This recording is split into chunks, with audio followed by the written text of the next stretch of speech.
Early on the morning of April 20th, 1992, Robert Alton Harris woke up in his freezing cell at San Quentin State Prison. The morning breeze slipped through the open window frame and seeped into the thin mattress under his back. Not just nightmares, now I have to freeze to death here too? Harris closed his eyes, but couldn't stop the swirling thoughts. He counted down the remaining hours. 14 years ago, on a hot July day, Harris kidnapped two teenagers, John Majewski and Michael Baker. He shot them both dead with cold-blooded shots, then sat in the car and finished their leftover hamburgers. He needed the car. A bank robbery was waiting. A few hours later, the police caught him. From then on, Harris became B66,883, a number awaiting death on America's longest death row. California hadn't executed anyone in 25 years, partly due to the lengthy legal debates over the constitutionality of the death penalty and partly due to endless appeals. But today would be different. The judicial system had made its final decision. The gas chamber, a machine that operated from 1938, killing over 100 death row inmates with cyanide gas, was about to be restarted. That's the method California considered more humane than hanging or shooting. But scientists called it a slow, painful death, as the lungs are burned from the inside. The heavy steel door creaked open. The guards entered to carry out the pre-execution inspection procedure. They searched every corner of the cell, the toilet, the walls, the bars, tapping on each surface to find empty spaces. Harris's pillow and mattress were removed and taken for an X-ray at the adjustment center. A final precaution to eliminate anything that could interfere with the execution process: weapons, contraband, or even pieces of paper with last wills written on them. Nothing found. Harris sat in silence. He knew they wouldn't find anything. Breakfast was brought as usual: scrambled eggs, toast, coffee, simple and bland. Harris barely touched his food. Outside the cell block, San Quentin moved to an unusual rhythm. The guards exchanged heavy glances. Their footsteps seemed to slow down. Their voices became softer. Executions were no longer a daily occurrence. The entire prison went into complete lockdown. 5,500 prisoners were held in their cells. There was no labor duty. They were not allowed to go out to the yard. There was no movement at all. Whenever there's an execution, the whole system is as tense as a stretched string. The guards feared a riot, fearing that chaos could erupt at any moment when hundreds of other death row inmates learned that one of them was about to be put in the gas chamber. Today was no exception. At 6 o'clock in the evening, the final visit began. Family, friends, and lawyer Michael Lawrence gathered in the prison visiting room. These were the last moments Harris got to touch his loved ones. Leon Harris, his cousin, gave him a big hug. The guards didn't allow too much physical contact, Leon recalled, but they let us have that moment. Randall, Harris's younger brother, pulled him into his arms and whispered, "I love you, Robbie." His voice was trembling but steady. Michael Kroll, a close friend, pressed his cheek against Harris's, but even that brief gesture caused the warden to stare. Next was Michael Lawrence, the lawyer who was still fighting every minute of every second to stop the execution. All morning, he filed appeals, made constant calls, and tried to buy more time. But time was running out. At 6 o'clock in the evening, the visiting hours ended. A few minutes later, Harris was escorted to the holding area, where he had to undergo a final strip search, a mandatory security measure. 10 minutes later, he was taken to a temporary holding cell, exactly 15 paces from the gas chamber. Warden Daniel Vasquez stopped by to check. "Robert, is everything okay?" "Yes, Warden, everything is fine." "Did you talk to a lawyer?" "Yes, I did." "Is there a problem?" "Nothing at all." Then Harris looked directly at the warden and asked, "And you, are you okay?" Vasquez was surprised by that question. Then Harris added, "When I get where I'm going, I'll speak well of you to them." Vasquez was silent for a moment. Later he recounted, "I don't know where he'll go after he dies, if there's anywhere to go, but if he does, I hope he doesn't mention me. I don't want him to say anything to the devil." Harris didn't beg, no cursing. Instead, he comforted those who were about to kill him. Father Leon Harris, who was also the condemned man's nephew, entered the cell next door. He was the person Robert chose to be his spiritual companion in his final hours. Leon was a Baptist pastor from Mobile, Alabama. He opened the Bible and read aloud. The two of them prayed together. In the American execution system, spiritual advisors serve as a bridge between this world and the next. They were not there to justify the crime, but to help the souls of the condemned find peace before death, whether it's an illusion or not. The last meal was brought into the cell: a bucket of KFC fried chicken, 2 pizzas, 6 cans of Pepsi, a bag of jelly beans, and 2 packs of Camel cigarettes. In American execution culture, the last meal is a strange ritual, the final artificial humanity before the state takes a life. Harris shared the food with Leon, who later recalled, "There was no bed in that room, just a mattress on the floor.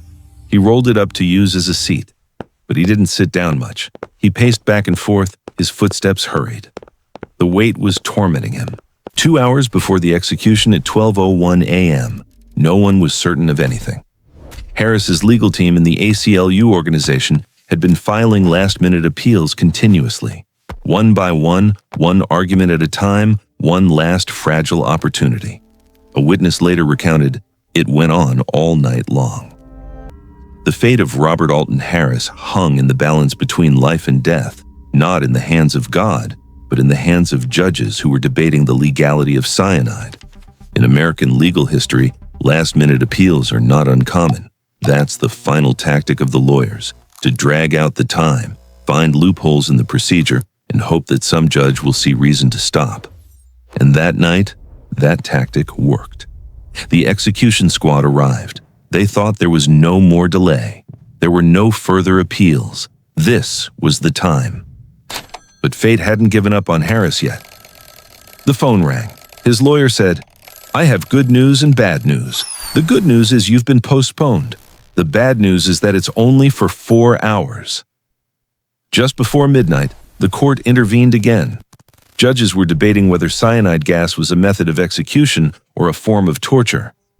That's not an abstract question. When inhaled, cyanide prevents cells from absorbing oxygen. The body is still breathing, but the lungs cannot use the air. Scientists describe it as drowning on land, a death that takes 10 to 18 minutes, with convulsions, asphyxiation, and excruciating pain. It was late at night, but no one could sleep anymore. Warden Vasquez returned to the cell with 2 prison officials. There wasn't much to say. It was just a brief exchange between a dying person and the one overseeing their death. 5 minutes later, the process began. Following the warden's verbal signal, the lieutenant in charge of the gas chamber stepped forward and unlocked the cell. "Take off all your clothes." Harris had to strip naked. Not even socks were kept. A guard entered and handed him a new pair of blue jeans and a blue shirt. That was all. No belt, no buttons, nothing else. He was ready. 57 people witnessed them entering the observation room. The Harris family, the victims' families, journalists, government officials. They stood in a crescent shape surrounding the gas chamber, a machine that was half modern law, half medieval tool, as Michael Kroll described it. It wasn't shiny stainless steel. This was an old machine that hadn't changed its operation since 1941. The execution squad led Harris in. He was so calm, it was almost scary. Well-groomed hair, neat clothes. He chatted with the guards, even smiled at some of them. But for the victims' families, it was a different kind of smile, the arrogant smile of someone who had never shown remorse. 2 officers tied him to the metal chair marked with the letter A.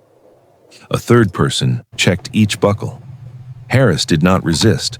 His back was turned toward the viewing room, but he craned his neck, scanning for familiar faces. Then he waited. At the warden's signal, the process began. The gas was being released, but then the phone rang. 2 loud bells rang. The room froze. From the viewing area, a sudden cry rang out, "Oh my God, no." 4th postponement. Harris was not taken back to death row. He stayed in the temporary holding cell. The war was not over. Leon Harris watched his cousin slump down on the rolled-up mattress, head bowed, almost silent. A prison guard passed a blanket through the bars. Harris hoisted it onto his shoulder but barely moved, and he waited again. The United States Supreme Court issued an unprecedented decision. There were no more postponements. The execution would take place at 6 o'clock in the morning. Prison spokesperson Vernell Crittenden reported to the warden, "We are ready." Outside, the first light of morning gradually appeared over San Francisco Bay. Inside, Harris was led back to the gas chamber. The door, as heavy as a submarine, slammed shut behind him at 6:05 a.m., and for the first time, he showed remorse. Harris turned toward the victims' families in the soundproof room, mouthing two words, "I'm sorry." No one could hear his voice, but everyone saw. Then, there were no more warnings. The lever was pulled. Gas started to rise. Dan Moraine, a reporter for the Los Angeles Times, captured that haunting scene in an article the following day. Harris's body remained motionless, his head bowed. The first sign of death was convulsions in his hands, as if the gas had stung his skin. He inhaled and exhaled 4, maybe 5 times. His head snapped back, eyes rolled back in their sockets. 30 seconds later, his head slumped, his body stiffening against the seatbelt. Then, with an unnatural force, his head snapped back before falling forward again, slowly, as if the weight of death were pulling him down. What was happening in Harris's body at that moment was a silent life-or-death struggle. Cyanide molecules attached to cells, preventing them from using oxygen. His heart was still beating. The lungs were still contracting, but the body couldn't breathe. Later medical studies showed that victims of cyanide gas experienced extreme panic, as if being buried alive within their own bodies. For those who witnessed it, that image would never fade. Many people later had to undergo psychological treatment. Some couldn't sleep for weeks. At 6:21 a.m., Warden Daniel Vasquez announced that death row inmate B 66,883 was dead. In the subsequent press conference, he read aloud Harris's final legacy. "You can be a king or a street sweeper, but everyone has to dance with death." That's a line from an old song, but in this context, it took on a different meaning. A reminder that death is indiscriminate, that ultimate justice is not in human hands. The execution of Robert Alton Harris left a complex legacy within the California justice system. It opened a debate lasting over a decade about the method of execution. In 1996, California officially replaced the gas chamber with lethal injection. And the question remains, like a scar that never heals. Can justice truly be served when a human being is killed by the state? Or is it just legalized revenge? Did the families of John Mayeski and Michael Baker find peace after Harris died? Is there pain that only transforms into another form? Those questions don't have simple answers. And perhaps that is the most terrifying thing.